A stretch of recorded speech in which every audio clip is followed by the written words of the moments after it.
ये GDP per capita का graph है इंडिया, पाकिस्तान और बांग्लादेश के लिए। 2000 में बांग्लादेश का जीडीपी पर कैपिटा करीब आधा था पाकिस्तान का और 75% था इंडिया का। पर 20 साल बाद बांग्लादेश ने पाकिस्तान का फिगर क्रॉस कर लिया है और अब इंडिया का 80% है। ये हुआ है कंसिस्टेंट इकोनॉमिक ग्रोथ की वजह से, पर इंडिया के साथ ये गैप कम हो सकता है। जैसे साल 2020 में जहाँ इंडिया की इकोनॉमी गिरी 8% से, वही बांग्लादेश की इकोनॉमी बढ़ी 3.8% से। और इकोनॉमिक इंडिकेटर्स के अलावा बांग्लादेश की प्रोग्रेस सोशल इंडिकेटर्स में भी बहुत इंप्रेसिव रही है। Life expectancy, infant mortality rate और फर्टिलिटी रेट के मामले में बांग्लादेश दोनों ही इंडिया और पाकिस्तान से बेहतर कर रहा है। 30 सालों में बांग्लादेश की पॉवर्टी रेट करीब 40% से बस 14% हो गई है। 1975 से यूनाइटेड नेशंस ने बांग्लादेश को एक लीस्ट डेवलप्ड कंट्री की क्लासिफिकेशन दी थी, जो उनकी लोएस्ट क्लासिफिकेशन है। और उसकी प्रोग्रेस की वजह से करीब 2024 में बांग्लादेश इस क्लासिफिकेशन से ग्रेजुएट कर जाएगा। Bangladesh is graduating from the least developed country category on the basis of its achievements in human development. पर बांग्लादेश को जब इंडिपेंडेंस मिली थी, लोगों ने ऐसे एक्सपेक्ट नहीं किया था। उसकी इंडिपेंडेंस के बाद यूनाइटेड स्टेट्स के under secretary of state Alexis Johnson ने कहा था कि बांग्लादेश एक इंटरनेशनल बास्केट केस है, यानी कि ऐसा देश जो इकोनॉमिकली बहुत स्ट्रगल करेगा। न्यूयॉर्क टाइम्स ने तो ये भी रिपोर्ट किया था कि ये देश एक फेलियर है।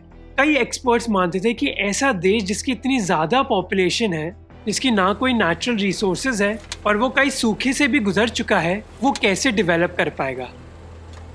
The country of Bangladesh is also crowded. With 82 million people, it is one of the world's most densely populated countries. Its increasing population and the shortage of food is a severe problem for the country. पर बांग्लादेश ने उन सभी लोगों को गलत साबित कर दिया। अब उसने ऐसा किया कैसे, हम इस वीडियो में जानेंगे उसके बारे में।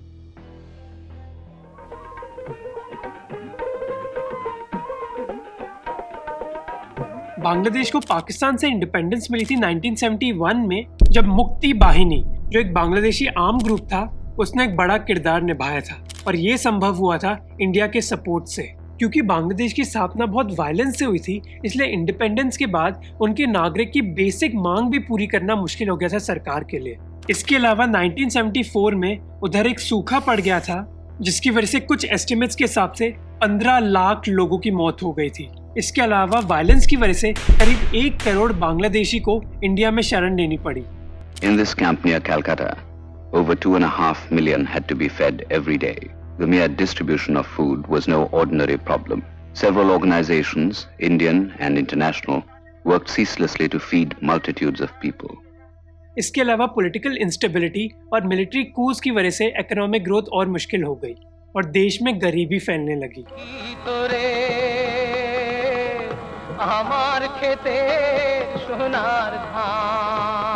In my country, once rich with golden grain, even a beggar gets nothing today. Oh God, what has happened to my golden Bengal? इसी वजह से बांग्लादेश बहुत हद तक दूसरे देशों की सहायता पर निर्भर करने लग गया। 1980s के दौरान बांग्लादेश का फॉरेन एड उसकी इनकम का 5% था। पर बांग्लादेश की सिचुएशन बदलने लगी और इसके पीछे थे 4 मेन फैक्टर्स। और पहला फैक्टर था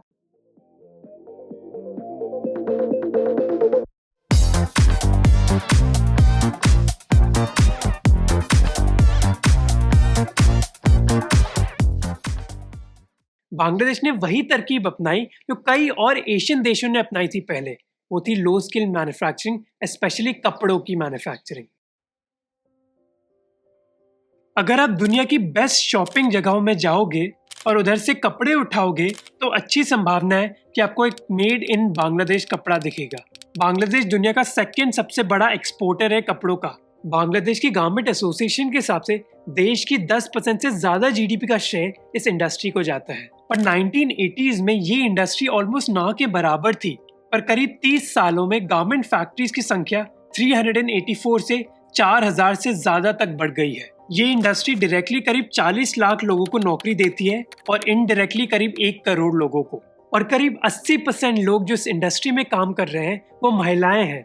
और इसका एक बहुत बड़ा प्रभाव पड़ा है, क्योंकि इस इंडस्ट्री ने महिलाओं को नौकरी दी है ऐसे देश में जहाँ टिपिकली वो घर के बाहर काम नहीं करती। जिसने उन महिलाओं की जिंदगी के साथ साथ बांग्लादेश का भविष्य बदल दिया। रेचल हीथ और अहमद मुशफिक मुबारक ने एक पेपर में दिखाया कि वो महिलाएं जो गारमेंट इंडस्ट्री में काम करती थी वो कम बच्चे पैदा करने लगी, उनकी शादी की एज बढ़ी और उनकी एजुकेशन भी बढ़ी। जैसे उन्होंने पाया कि वो महिलाएं जो गारमेंट फैक्ट्री के पास रहती थी उनकी एजुकेशन 50% तक बढ़ गई उन महिलाओं के मुकाबले जो एक फैक्ट्री के पास नहीं रहती थी। और ये हुआ कैसे? हीथ और मुबारक कहते हैं कि ये 2 तरीकों से हुआ। पहला कि रिसर्चर्स कहते हैं कि फैक्ट्री में काम करने के लिए आपको थोड़ी बहुत एजुकेशन चाहिए होती है और मैथ्स की नॉलेज चाहिए होती है। और जब लोगों को पता चला कि उनके एरिया के आसपास एक फैक्ट्री बन रही है और नौकरी अवेलेबल है, तो ज़्यादा संभावना थी कि वो अपनी लड़कियों को एक स्कूल में भर्ती कराते और उनकी शादी लेट करवाते।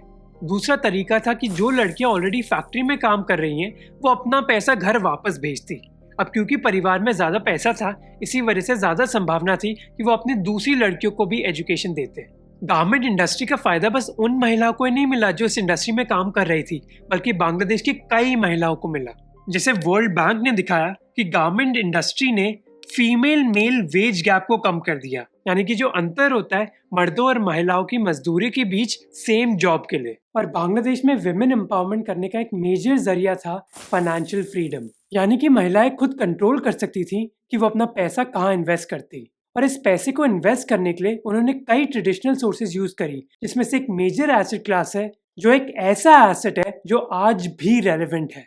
और इसीलिए मैं आपको अपस्टॉक्स गोल्ड के बारे में बताना चाहता हूँ इस वीडियो में, जिन्होंने मुझे सपोर्ट किया इस वीडियो के लिए। अब एक्सपर्ट्स की माने तो गोल्ड जैसे मेटल्स एक सेफ इन्वेस्टमेंट हो सकते हैं किसी भी इकोनॉमिक क्राइसिस के दौरान। और अपस्टॉक्स गोल्ड के जरिए गोल्ड में इन्वेस्ट करने के कई फायदे हैं। पहला है कन्वीनियंस, आप इजीली अपना अकाउंट खोल सकते हैं और मोबाइल से ही गोल्ड खरीद सकते हैं। इसके अलावा आप 24/7 गोल्ड खरीद और बेच सकते हैं। दूसरा है कि अपस्टॉक्स गोल्ड से आप 24 कैरेट गोल्ड खरीद सकते हैं जिसकी प्योरिटी है 99.9%। तीसरा है सेफ्टी, अब आप चाहे गोल्ड डिजिटली खरीद रहे हो लेकिन अपस्टॉक्स गोल्ड आपके गोल्ड को सिक्योर्ड वॉलेट्स में रखता है। और फाइनली जहां आपको फिजिकल गोल्ड के बारे में मेकिंग चार्जेस देने पड़ते हैं 5 से 8% तक, ऐसा अपस्टॉक्स गोल्ड के साथ नहीं होता, पर आपको जीएसटी जरूर देना पड़ता है 3% का। तो अगर आप गोल्ड में इन्वेस्ट करना चाहते हैं अपस्टॉक्स गोल्ड को जरूर कंसिडर करें। आप अकाउंट ओपन कर सकते हैं, लिंक डिस्क्रिप्शन में है, और आप ₹1 से स्टार्ट कर सकते हैं गोल्ड में इन्वेस्टमेंट करना। बस एक बात याद रखिए कि अपनी रिसर्च जरूर कीजिए, क्योंकि सभी की रिस्क प्रोफाइल और इन्वेस्टमेंट पोर्टफोलियो बहुत डिफरेंट होता है, तो एक एडवाइस सबके लिए अप्लाई नहीं हो सकता। और अब अपने वीडियो पर वापस आते हैं। अब ये इकोनॉमिक और सोशल डेवलपमेंट बस सरकार की वजह से नहीं हुई, बल्कि बांग्लादेशी एनजीओज ने एक बहुत बड़ा किरदार निभाया। ब्राक और कई और दूसरी पॉपुलर एनजीओज ने लोगों की मेडिकल और फाइनेंशियल ज़रूरतें पूरी करी, स्कूल्स बनाए और कई पब्लिक हेल्थ कैंपेन्स भी करे।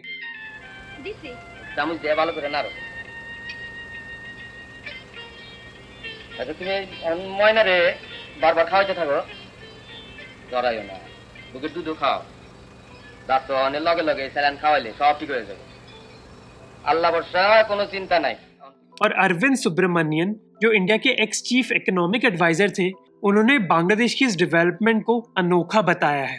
वो कहते हैं कि यूजुअली डेमोक्रेटिक देशों में सरकारों को पता है कि उनको पॉपुलर रहने के लिए लोगों की मदद करनी होगी, पर अगर वो ये जिम्मेदारी दूसरी संस्थाओं को दे देंगे तो इसकी संभावना बढ़ जाती है कि ना ही वो इलेक्शन हार सकते हैं, बल्कि करप्शन करने का एक साधन भी जा सकता है। जैसे इंडिया में रिसर्च ने दिखाया है कि रोड कंस्ट्रक्शन एक बहुत पॉपुलर तरीका है पॉलिटिशियंस को घूस लेने का, जहां वो रोड बनाने का कॉन्ट्रैक्ट एक ऐसे कॉन्ट्रैक्टर को देते हैं जो उनको बदले में घूस देता हो। और वो कहते हैं कि जितनी ज्यादा इफेक्टिव दूसरी संस्थाएं हो जाएंगी एजुकेशन और हेल्थ केयर देने के लिए नागरिकों को, उतना ज्यादा डर सरकारों को लगेगा। पर वो कहते हैं कि बांग्लादेश में हमें ऐसा नहीं देखने को मिला है, और वो इस चीज के लिए एक एक्सप्लेनेशन देते हैं। वो कहते हैं कि जिन कंडीशंस के दौरान बांग्लादेश बना तब बहुत वायलेंस था और बहुत ज्यादा गरीबी थी, इसी वजह से जो सरकार भी थी वो बहुत कमजोर थी, और जब सरकार बेसिक चीजें नहीं दे पाई नागरिकों को तो एनजीओज को ये जिम्मेदारी उठानी पड़ी। दूसरी एक्सप्लेनेशन वो देते हैं कि बांग्लादेश के जो टैक्स टू जीडीपी रेशियो है वो बहुत कम है। अब ऐसी सिचुएशन में जब सरकार टैक्स कलेक्ट नहीं कर पा रही तो वो स्कूल जैसी चीजें कैसे बनाएंगे, इसी वजह से एनजीओज ये काम करने लग गई, और उन्होंने अपना काम बहुत बखूबी किया। रिसर्च ने दिखाया कि उनके काम की वजह से बच्चों की कंडीशन में इम्प्रूवमेंट आई है, विमेन एम्पावरमेंट बढ़ी है, टॉयलेट्स का यूज बढ़ा है, और गरीब महिलाओं के बीच स्वास्थ्य की जानकारी भी बढ़ी है। और फाइनली बांग्लादेश की एक बैलेंस फॉरेन पॉलिसी रही है। जब बांग्लादेश की मांग बढ़ रही थी तब जियोपॉलिटिक्स बहुत ही कॉम्प्लेक्स थी। जहां इंडिया और सोवियत यूनियन एक साइड में थे, वहीं यूएस और पाकिस्तान दूसरी साइड में थे। आज के दौर में सोवियत यूनियन को चाइना ने रिप्लेस कर दिया है। ऐसे चैलेंजिंग एनवायरनमेंट के बावजूद बांग्लादेश ने ऐसी फॉरेन पॉलिसी क्रिएट करी है जिससे उसको कई बेनिफिट्स मिले हैं। जैसा पहला, फॉरेन एड। इसके बावजूद कि यूएस बांग्लादेश की इंडिपेंडेंस नहीं चाहता था, फिर भी यूएस ने बहुत फॉरेन एड दिया बांग्लादेश को। दूसरा, रेमिटेंसेस। अब रेमिटेंसेस क्या होते हैं? रेमिटेंसेस वो पैसा है जो वर्कर्स जो दूसरे देशों में काम कर रहे होते हैं वो अपने घर वापस भेजते हैं। बांग्लादेश की रेमिटेंसेस उसके जीडीपी का करीब 6% है।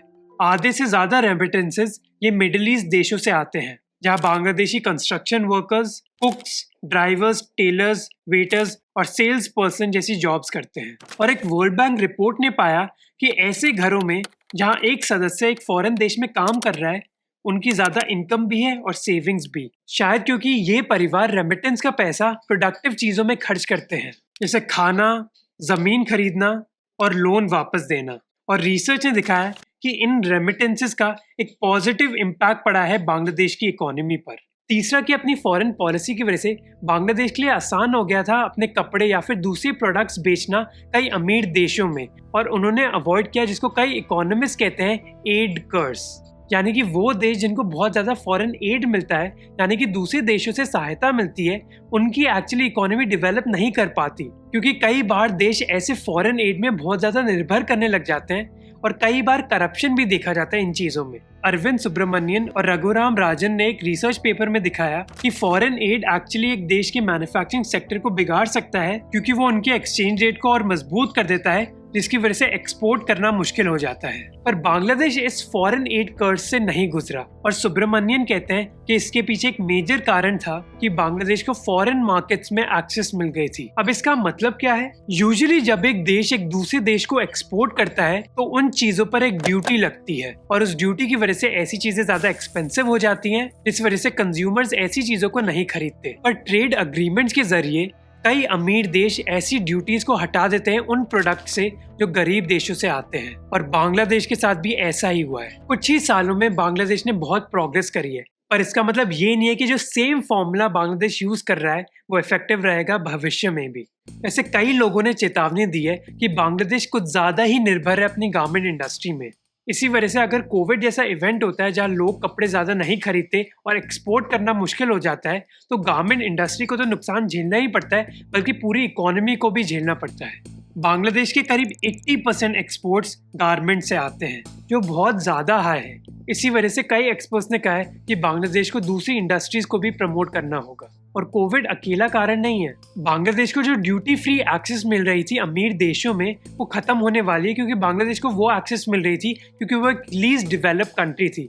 जैसे ही वो इस कैटेगरी से ग्रेजुएट करती हैं, उनको भी ड्यूटी देनी पड़ेगी दूसरे देशों की तरह। इसके अलावा गारमेंट इंडस्ट्री की कई जॉब खत्म हो सकती हैं, क्योंकि वो काम भविष्य में रोबोट्स कर सकते हैं। कुछ एस्टिमेट्स के हिसाब से बांग्लादेश के गारमेंट इंडस्ट्री की करीब 60% जॉब्स खतरे में है ऑटोमेशन की वजह से।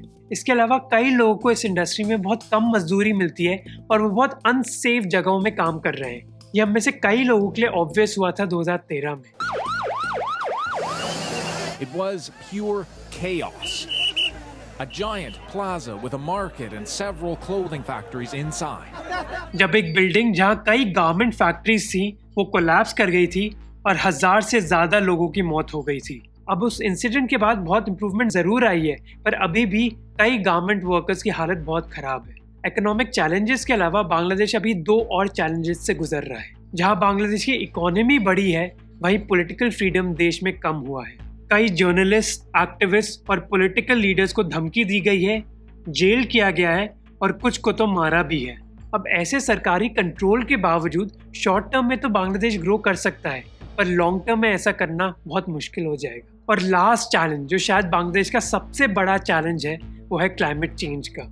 2000 और 2019 के बीच दुनिया में बांग्लादेश 7th मोस्ट इफेक्टिव देश था एक्सट्रीम वेदर से। फ्लड्स और साइक्लोन्स बहुत कॉमन हो गए बांग्लादेश में, जैसे हमने देखा साइक्लोन फैनी के दौरान। और इसका सबसे ज्यादा भुगतान करेंगे गरीब बांग्लादेशी, जिनको क्लाइमेट चेंज की वजह से अपना घर छोड़ना पड़ रहा है और शहर जाकर बहुत बेसिक नौकरियां करनी पड़ रही हैं। पर इन चैलेंजेस के बावजूद हम में से कई लोग बहुत सीख सकते हैं बांग्लादेश की जर्नी से, जहां बांग्लादेश ने लगातार कई लोगों को गलत साबित किया है। और अगर इंडिया के लिए एक लेसन है तो वो है ये ग्राफ।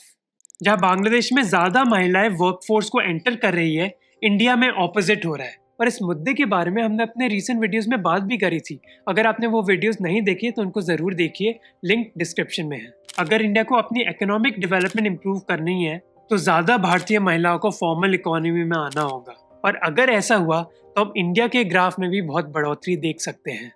আমার সোনার বাংলা, আমি তোমায় ভালোবাসি। So I hope you guys liked the video. Let me know in the comment section how you felt about it, and don't forget to open an Upstox Gold account. Link is in the description. চিরদিন তোমার